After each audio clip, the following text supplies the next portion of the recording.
फिल्मोदय, राजस्थानी फिल्मों की यात्रा। द फिल्मोग्राफी के सेट पर सारांश स्टूडियो में वैसे तो एक से एक बड़ी हस्ती आती रही हैं, लेकिन आज हमें जिस हस्ती का इंतजार है उनका नाम है उस्ताद अहमद हुसैन मोहम्मद हुसैन। और वो किसी परिचय के मोहताज भी नहीं, उनके ये रिकॉर्ड सुन सुनकर बड़े हुए हैं। अरे आप तो आ चुके हैं। तो हुजूर हमें तो आना ही था। सर ये हमारी गुस्ताखी है नहीं नहीं, कि हम थोड़ा लेट हो गए। ऐसी कोई बात नहीं। आइए तुम्हें तशरीफ तो लाइए। सबसे पहले बज़्म में मौजूद होना था। ये दुनिया क्या कहेगी, शम्मा परवानों की बात आई। सर बात वही है, आप उस जमाने से हैं जब तहजीब हमारा एक संस्कार होता था। आज के ज़माने के अंदर वो चीज़ें आपको देखकर महसूस की जा सकती हैं या हम उन्हें अगली पीढ़ी तक पहुंचाने का काम कर सकते हैं। उसका जीता जागता प्रमाण अगर कोई है तो आप लोग हैं, जो समय से पहले और ऑन द डॉट किसी भी प्रोग्राम में पहुंचते हैं। बहुत बहुत स्वागत है। जी बहुत शुक्रिया। देवीय सज्जनों, नमस्कार, आदाब। हम अहमद हुसैन मोहम्मद हुसैन आपसे रूबरू हैं, लेकिन हम शुक्रगुजार हैं द फिल्मोग्राफी सारांश स्टूडियो, मुदगल साहब और अमित ओझा साहब की पूरी टीम के, कि जिन्होंने आपसे रूशनास कराया, आपसे साक्षात्कार कराया। तो एक बार आप और हम इस चैनल के लिए ये दुआ करें कि ये दिन ब दिन तरक्की करे और पूरी दुनिया में छा जाए। आमीन सुम्मा आमीन। साथ जी मैं आपसे सिर्फ एक बात पूछना चाहूँगा कि आपका नाता जयपुर से रहा है, जयपुर की धरती पे आपका जन्म हुआ, जी लेकिन जहाँ तक मेरी नॉलेज है आप में कहीं ना कहीं कृष्ण पंथ भी नजर आता है। वो रंग आपके अंदर कैसे समाया, ये वो बात कैसे आपने पैदा की अपने अंदर? देखिए साहब, असल में हमारे पूर्वज मथुरा से बिलोंग करते हैं, क्या बात है। और क्योंकि कृष्ण भूमि है, कृष्ण जी का जन्म हुआ, लेकिन ये भी एक इत्तेफाक है कि हमारी माता श्री का जन्म भी मथुरा में हुआ। और आपको ताज्जुब होगा कि जब हमारा कार्यक्रम वृंदावन में हुआ तो हमने ये चीज़ इसलिए कॉल की कि हमें ये फ़ख्र था कि हम कृष्ण जन्माष्टमी या किसी संगीत के प्रोग्राम में जब हम जा रहे हैं तो उसमें ये चीज़, और वहाँ उसी भूमि पे ये कहना हमारा फ़र्ज बन जाता है कि हमारी माता श्री का जन्म भी मथुरा में हुआ। इसलिए हमारे जो पूर्वज थे वो मथुरा के थे, लेकिन आज भी आपकी दुआ से जो हमारी पुश्तैनी जगह है, जो हिदायत ने जयपुर ने दी है, उसका नाम भी आज तक मथुरा वालों की हवेली है। क्या बात है, क्या बात है। उस्ताद जी मैं आपसे पूछना चाहूँगा कि इस लाइन में आने का जो आपने आगाज किया, तो आपने स्टेज पे गाया जी आपने महफिलों में गाया, जी आपने रिकॉर्ड्सों पे गाया जी और वो फिल्म के अंदर भी गाया है। जी। तो सबसे ज़्यादा जो अच्छा अनुभव है या जो जहाँ पे आप कंफर्टेबल फील महसूस करते हैं अपने आप को, वो ऐसी कौन सी जगह है जहाँ पे गा के आपको रूहानी आनंद मिलता है? देखिए मुदगल साहब, सबसे पहले तो आपके सवाल का जवाब देने से पहले मैं स्टूडियो सारांश और अमित ओझा साहब, मुदगल साहब उनके बारे में बताएंगे। वो एक कामयाब रिकॉर्डिस्ट हैं, उसके अलावा एक अरेंजर हैं, एक म्यूज़िक डायरेक्टर हैं और वीडियो डायरेक्टर हैं। इतनी खूबियों का नाम अमित ओझा है। और वहीं पे आप जैसी शख्सियत से भी उन्होंने रूशनास कराया मुदगल साहब, तो हम बड़े फ़ख्र महसूस करते हैं। तो सबसे ज़्यादा हमें सही लगता है रूहानियत का माहौल स्टेज पर, क्योंकि लाइव में जो कुछ भी है उपज जो आपकी पैदा होती है, जो यानी वही ताली या गाली, सही बात है। तो जो भी अनुभव होते हैं वो वहीं होते हैं। लेकिन ये है कि सबसे पहले हम बताना चाहेंगे, हमने संगीत के वातावरण में आँख खोली। हमारे तमाम पूर्वज जयपुर घराने से मुंसलिक थे। उस्ताद अफजल हुसैन खान साहब के घर में हमने आँख खोली तो ऐसे पिता और ऐसे गुरु का हमें जो है सर पे हाथ मिला। तो यही वजह है कि आज आप सब लोगों के रूबरू हैं। सर हम लोग तो आपके खिदमतगार हैं और आपके प्रशंसक हैं कि आप जो गाते हैं वो वास्तव में एक रूहानी संगीत होता है और जिससे हमारे को नहीं संपूर्ण विश्व को एक अजबी सुकून वाला माहौल मिलता है।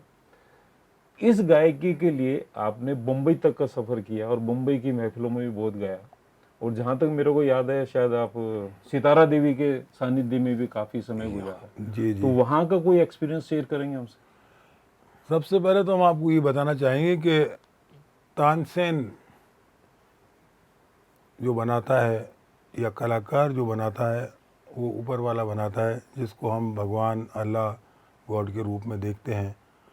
और जो कानसेन बनाते हैं वो हमारे जो सेंटर होते हैं म्यूज़िक के, वो अच्छे कान ऐसे कर देते हैं सुनने वाले के लिए कि वो ये आभास कर लेता है कि अच्छा गा रहा है या बुरा गा रहा है। जैसा कि आपने फरमाया 1978 में सबसे पहले हमें सितारा देवी जी जयपुर से बॉम्बे ले गई थी और हमारा सौभाग्य है हमारे पिताजी को राखी बांधती थी और हम उनके सानिध्य में रहे और उन्होंने हमें बहुत प्रेजेंट किया एक गॉडफादर की तरह, जो शायद आज के दौर में नामुमकिन है। क्योंकि अब तो दौर ही बदल गया, दिल बदल गए, दिमाग बदल गए, ख़यालात बदल गए, तरीके बदल गए, लेकिन इंसानियत कभी नहीं बदलती, इंसानियत अपनी जगह रहती है। उन्होंने वो प्यार दिया जो अपने बेटे को दिया है, जो हमारा रंजीत भाई है, हमारा बाबा, उसी तरह। तो हमें उन्होंने जब वहाँ पेश किया था तो सबसे पहला रिकॉर्ड ही हमारा पॉलीडोर से गुलदस्ता के रूप में निकला था। अच्छा। और वो गुलदस्ता में जितनी भी मेहनत हमारी है वो कराने वाले हैं हमारे कल्याण जी आनंद जी भाई साहब। और डेली का शेड्यूल था, हम लोग वहाँ जाया करते थे। यही वजह है कि हमारी जो फिल्म में एंट्री हुई वो भी सितारा जी की बदौलत, क्योंकि सितारा जी की ने जो सेकंड मैरिज की थी वो की थी बारोट साहब से। और आपने देखा होगा पुराने ज़माने में जो गाती थी शमशाद बेगम, नहीं शमशाद जी तो गाती ही थी, उनके ज़रिए हम लोग फिल्म इंडस्ट्री में ऐसे गए, कल्याण जी के पास गए, कल्याण जी के पास से वहाँ गए। वहाँ के अलावा जब हमारा एंट्री हुई थी म्यूज़िक इंडिया में तो मदन मोहन साहब के जो बड़े साहबजादे हैं संजीव कोहली साहब, और संजीव भाई को भी हम बाद में जानते थे। 1978 में सबसे पहले जब सितारा जी ने हमें पेश किया था वो रंग भवन में, जो चर्च गेट पे एक खुला ओपन थिएटर है, और वहाँ एक गज़ल का पूरा प्रोग्राम होता था। कल के कलाकार, नॉट ओनली गज़ल, हर विधा होती थी, हर विधा, और उसको ब्रिज नारायण जी ही सारा अरेंज करते थे। ब्रिज नारायण जी खुद LIC कंपनी में थे, लेकिन म्यूज़िक के चाहने वाले थे, म्यूज़िक के करने वालों के बड़े कदरदान थे। इस वजह से फिर हमारा, क्योंकि मैं आपको इसलिए बता रहा हूँ रंग भवन की, कि उस वक्त संगीता बहन और मिसेस मदन मोहन जी की वाइफ वो यहाँ आए थे, और उनका छोटा भाई समीर। तब पहली मुलाकात हमारी उनसे वहीं हुई थी। बाद में संजीव भाई से इसमें पॉलीडोर में हुई है। वो बहुत टाइम जब पॉलीडोर में रहे उसके बाद वो HMV में चले गए थे। HMV के बाद हम फिर वीर धारा में लाने वाले हमें वही हैं। मैं अगला सवाल मेरा यही है कि रंग भवन, धोबी तालाब से जी, रिकॉर्डिंग रूम, हाँ वीर जारा, बिल्कुल, यश चोपड़ा का साथ, जी और जी फेमस फिल्म, उसमें जो आपकी एंट्री हुई जी, वो मदन मोहन जी के संगीत पे हुई। बिल्कुल। तो मदन मोहन जी का उस समय का संगीत जब दोबारा रिकॉर्ड हुआ तो क्या उसमें वही मेलोडी थी या वही थी? नहीं, उन्होंने तो वही मेलोडी रखी थी, लेकिन आज के दौर से के हिसाब से रिक्रिएशन जो है वो किया गया, वो अलग चीज़ है। लेकिन कंपोजिशन देखिए ना, वो जो वो ओरिजिनली गाए वो आपने देखा होगा मेकिंग में, आका मेरी झोली भर देना, अल्फाज भी दूसरे थे। शब्द भी बाद में लिखवाए गए हैं, लेकिन उनकी मेलोडियस, उनकी जो कंपोजिशन, उनका जो अंदाज है वो तो वही है जो पहले था। और आज के दौर के हिसाब से जब उसको प्रेजेंट किया गया है तो आज के लोग उसे ज़्यादा पसंद यूँ करते हैं कि उसमें एक दूसरा अंदाज भी शामिल है, मेलोडियस के साथ प्रेजेंटेशन दूसरी है, रिक्रिएशन भी है। वो शब्दों को बाद में अख्तर साहब, जावेद अख्तर जावेद ने, साहब ने जावेद साहब ने जी लिखे थे। जी जी मेलोडी का पुट वही था, बिल्कुल। लेकिन कहीं हमारे को ये भी पता लगा कि वो गजल स्टाइल में था या कव्वाली स्टाइल में था जो आपको विशेष रूप से उसी के लिए बुलाया गया। नहीं, देखिए सबसे पहले तो हम यही कहना चाहेंगे, जो आपने बड़ी अच्छी बात कह दी है कि बेसिकली हमें क्लासिकल सिखाया गया, हमारे पिताजी नहीं, लेकिन उन्हीं ने उस शिक्षा के दौरान ये कह दिया कि तुम दोनों भाई क्लासिकल सीख लो, लेकिन गाओ लाइट म्यूजिक, और वो भी ख़ास तौर से गज़ल, और दोनों भाई मिलके गाओगे, अपना एक आपका अंदाज बनेगा, लोग आपको चाहेंगे, आपकी पॉपुलैरिटी बढ़ेगी, आपका नाम होगा, आपकी पहचान भी बनेगी। वैसा ही हुआ, लेकिन हमारे जितने एल्बम निकले सब गज़लों की निकले, पर क्योंकि ये कव्वाली थी, ये गज़ल नहीं थी। जब हमें ऑफ़र मिली तो हमने पहले ही कह दिया संजीव भाई से कि भाई हम तो कव्वाल हैं नहीं। तो बोले भाई साहब देखिए कव्वाल नहीं है, कव्वाल तो मोहम्मद रफ़ी साहब भी नहीं है, मन्ना डे साहब भी नहीं थे, और किशोर कुमार जी ने भी गाई। कव्वाली गाने तो कव्वाल नहीं हो जाएगा, ये एज ए प्लेबैक सिंगर आपको गाना है, और पापा की है। उन्होंने जब ये कहा, फिर हमारे फैमिली टर्म्स तो हैं ही, तो हमने उनको हाँ की, इसलिए इसको कव्वाली कहेंगे, गज़ल नहीं कहेंगे, क्योंकि कव्वाली ही अंदाज़ है, पूरा कव्वाली के तरीके से ही हमने इसको सजाया भी है। उन्होंने जो कुछ हमें दिया था वो तो अपनी जगह लाजवाब था ही, फिर कुछ चीज़ें हमने इस अंदाज से की ताकि वो कव्वाली लगनी चाहिए। ऐसा नहीं कि आपने बस 2 कॉपी गा दी। और हम हमेशा, हमारे पापा भी कहते थे, हम भी अपने स्टूडेंट को कहते हैं कि पैरट नहीं बनना है, तोताराम नहीं। हाँ तोताराम नहीं, आपको वो बनना है कि एक जो ऑयल का ड्रॉप है और वो किसी जगह डाल दिया जाए तो वो अपने आप ही फैलता रहता है, जगह बना लेता है अपनी। भाई शास्त्रीय संगीत जी और क्लासिकल संगीत, इन दोनों का बेसिक डिफरेंस किया, जैसे इन्होंने तानसेन और कानसेन कर दिया, तो ये भी दो विधाएं हैं। देखिए, शास्त्रीय संगीत और सुगम संगीत आप पूछ रहे हैं, उसका अंतर ये है, शास्त्रीय संगीत स्वर प्रधान है, जहाँ राग की बंदिश, अलंकार, सरगम, इन चीज़ों का ख्याल रखते हुए गाना पड़ता है। और सुगम संगीत शब्द प्रधान है, शब्दों के हिसाब से स्वर देने पड़ते हैं। तो अब जैसे कंपोजिशन करने के भी 3 तरीके, एक तो ये है कि कभी आकाशवाणी होती है, अचानक एक स्वर समूह आपके दिमाग में आता है, वो उसकी तरफ से आता है, तो वो तो एक लाजवाब कंपोजिशन होती है। एक ये है कि हम राग बेस्ड ट्यून करते हैं, और एक कंपोजिशन ये होती है जिसके लिए कोई राग मिजाज में नहीं होता, एक एक सुर शब्दों के हिसाब से देते हैं। जाहिर है कोई कलर बनेगा, कोई राग की शक्ल तो बनेगी। तो ऐसे ही गाना ये से 3 तरीके होते हैं। अब ऐसे ही आपने बताया कि कव्वाली का जब हमें ये ऑफ़र मिला तो हमने सबसे पहले तो यश जी बहुत संगीत की बड़ी पार की थी, और उनकी मिसेज तो क्लासिकल सीखी थी।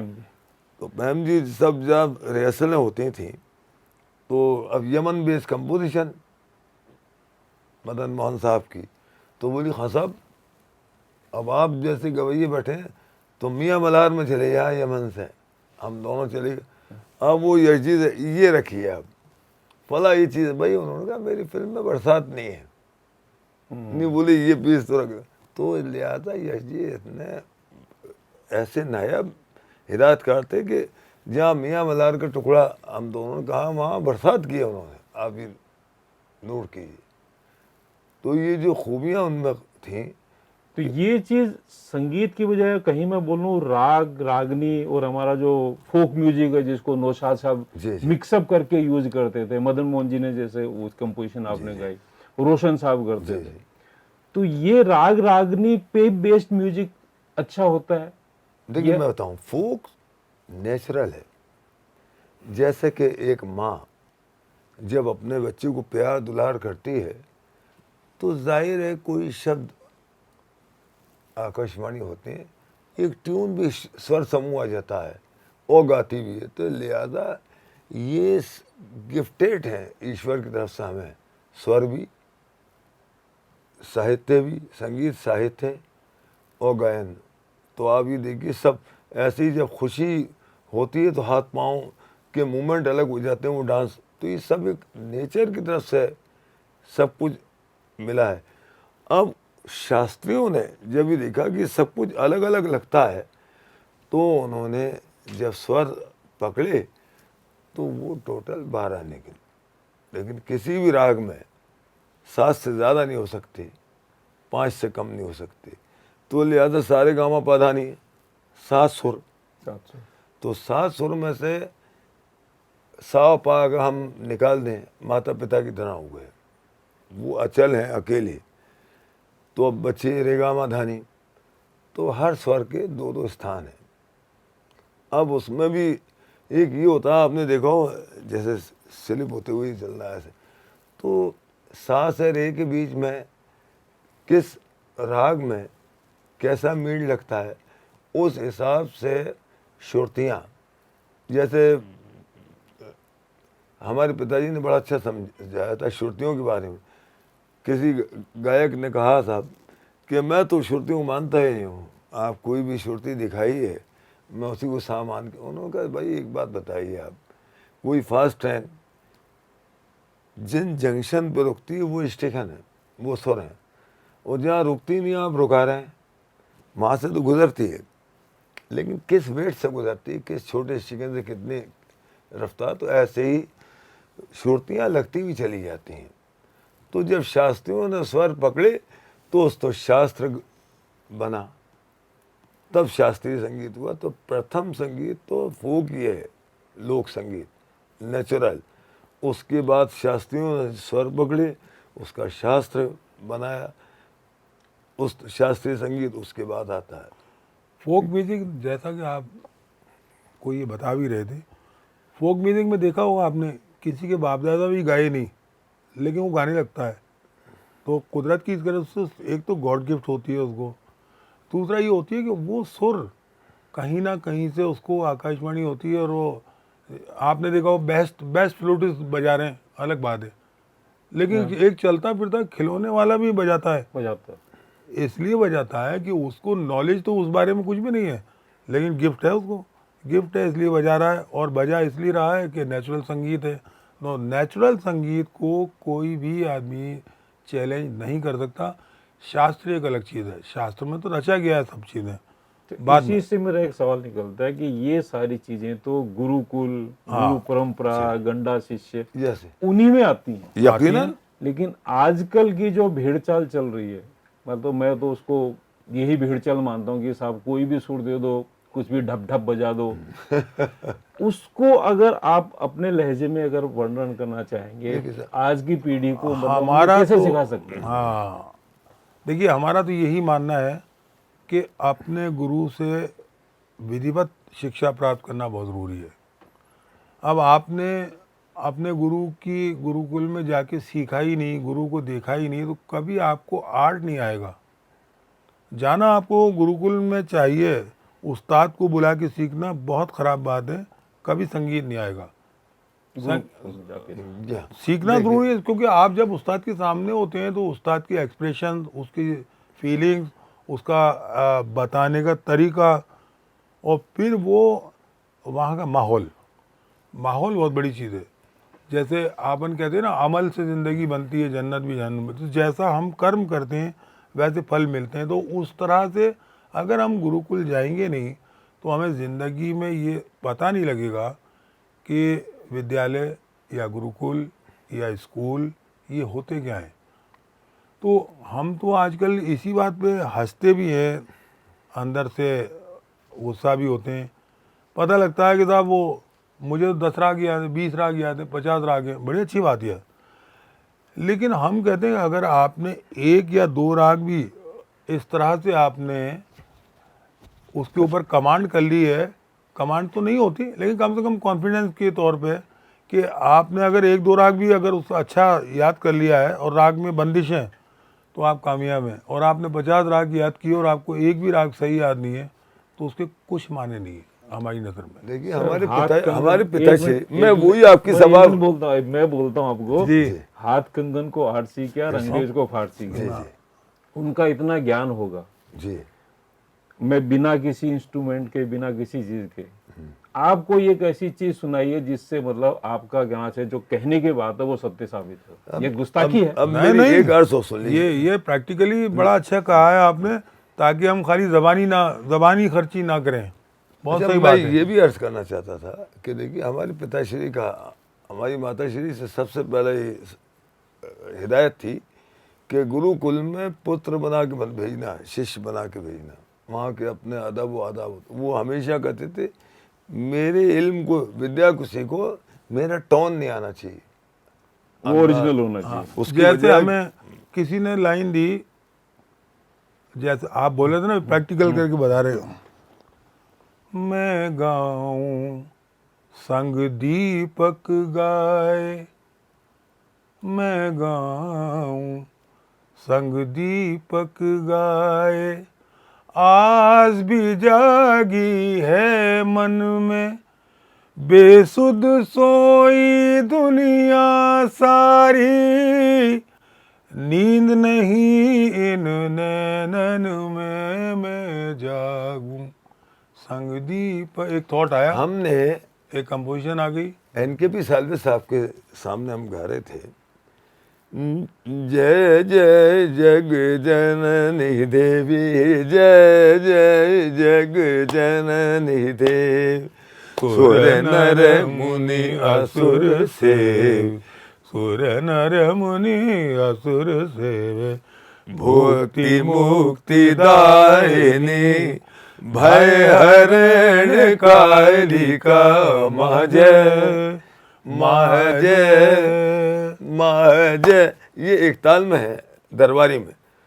अब सालवे साहब बोले अगर मान लीजिए सुबह गाएंगे तो सुबह के राग में, जय जय जग जननी देवी, जय जय जग जननी देवी, सुर नर मुनि असुर सेव, सुर नर मुनि असुर सेव, भुक्ति मुक्ति दायिनी, भय हरण कालिका, माजय। ये गुणकली हो गई राग। गुणकली तो हो गई, लेकिन माँ की जगह मध्यम इस्तेमाल किए, माँ जय जय जग जननी देवी, जय जय। अब देखिए पहले के जो संगीतकार थे तो जाहिर है एक संगीत में मूर्छना पद्धति कहते कि अगर आप षड्ज से जो राग गा रहे हैं मध्यम से भी वो हो सकता है। मतलब जैसे अब जयदेव जी ने गौड़ सारंग, अल्लाह तेरो नाम, ईश्वर तेरो नाम,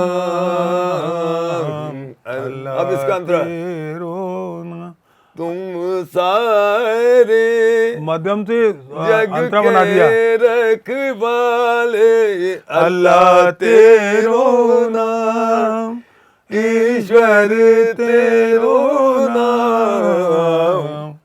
तो ये इसको मूर्छना पद्धति कहते हैं। लेकिन एक ज्ञान आप- ज्ञान ज्ञान बगैर गुरु के मिल नहीं सकता। वो तो सर प्रमाण नहीं, हमारा चाहिए ही नहीं, मेरे को हर एक साक्षात को, मतलब सामने है। हर एक को। ऐसे ही आपका हमेशा आजकल तो ये सोशल मीडिया बड़ा एक्टिव है, तो जब भी कोई मौका आता तो आपका कोई दो चीज उसमें आ जाती है। जैसे अभी नवरात्रे चल रहे हैं तो जी। उसपे भी आपने दुर्गा एक स्तुति चीज पेश की थी, जी। उसका कुछ एक वानगी। अब क्या होता है, ये सब उसकी मेहरबानी है, पता नहीं कब और क्या आ जाता है। आपको ताज्जुब होगा, लॉकडाउन में तो मुझे हनुमान जी का मंदिर ही है, वो भजन ही लिखने पे मतलब मुझे मालूम नहीं कैसे लिख दिया मैंने। शब्द आते रहे और हम कहते रहे, फिर हमने करेक्ट कराया कि साहब हमारी कोई गलती तो नहीं है। इसी तरह माता जी का हो, चाहे हमारी सरस्वती वंदना जी हों, कुछ भी आता रहता है तो करते रहते हैं, कोशिश करते हैं। कुछ हो जाए असुर हरणी दुष्ट धरणी सिंह वाहिनी दुर्गे माँ असुर हरणी दुष्ट धरणी। ये राग सोहनी। तो बस आ गया। और ऐसे अक्सर आपकी जब बड़ी आप- फेमस गणेश वंदना है। हाँ, गणेश वंदना वो तो मतलब हमारे कहते हैं सबसे पहले प्रथम पूज्य गणेश है। गाइए गणपति जगवंदन गाइए गणपति जगवंदन शंकर सुवन भवानी के नंदन शंकर सुवन भवानी के नंदन गाइए गणपति जगवंदन। ये हमारे सौभाग्य की बात है कि तमाम मंदिरों में हमारी हाजिरी हो गई। और दूसरी गणेश वंदना देखिए, मंगलदाता बुद्धि विधाता मंगलदाता बुद्धि विधाता शुभदायक श्री गणेश चरण कमल पे शत शत वंदन चरण कमल पे शत शत वंदन ब्रह्मा विष्णु महेश मंगलदाता बुद्धि विधाता। देखिए अभी जो आप सवाल कर रहे थे, गुरुकुल में पहले कहते तो सुनो, जब कान सुर में हो जाते थे तब जाकर तो संगीत की शिक्षा शुरू होती। अब लोग वक्त से पहले, इसीलिए बुजुर्गों ने सही कहा है कि इल्म, इज्जत, शोहरत, दौलत, हुस्न, इनका पचाना मुश्किल है, हाजमा दुरुस्त रखना चाहिए। तंदुरुस्त रहो। पहले काम करते थे, आजकल काम निकालते हैं।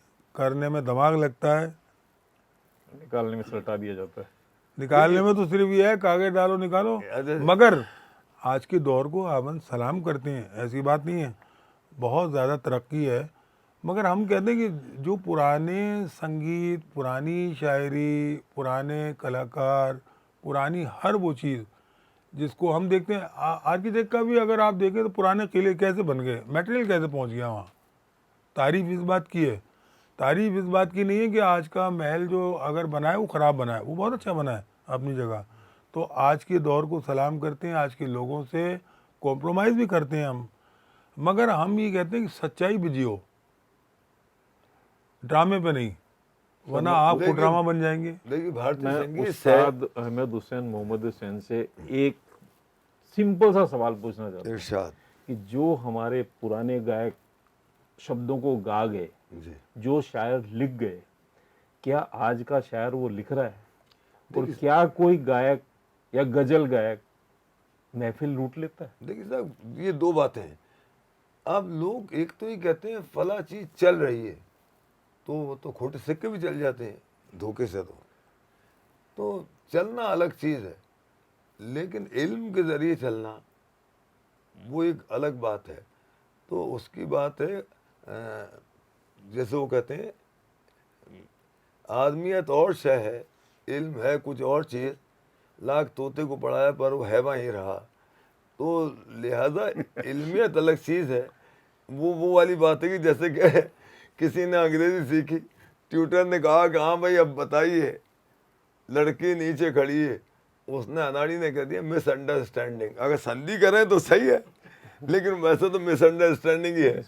तो लिहाजा ये है कि जब तक शायरी अच्छे उस्तादों में ना, आप उस्ताद शायरों से बाकायदा शिक्षा ने ली हो, संगीतज्ञ अगर अच्छे संगीतकारों से या उस्तादों से संगीत की शिक्षा नहीं ली हो, तो जल्दीबाजी का काम वो है कि साहब ये तो हो गया, ऐसा नहीं है। पर हम हेमंत वही साहब, अर्ज करना चाहते हैं आपसे जो आप मैं फरमा रहे आपसे थे। एक चीज पूछना चाहता हूँ। तो मैं पूरी चीज का जवाब तो दे दूंगा यहाँ आपको कि पे- हर चीज का ताल्लुक होता है ग्रामर से।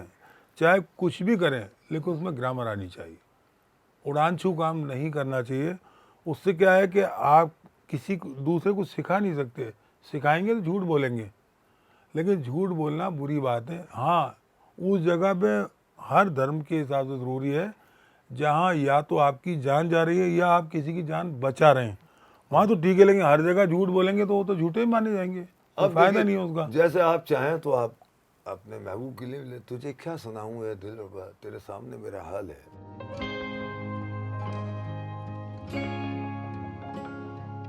अगर आपको हमारा यह वीडियो पसंद आया है तो इसे लाइक करें और सब्सक्राइब करें और बेल आइकन का बटन दबाना ना भूलें।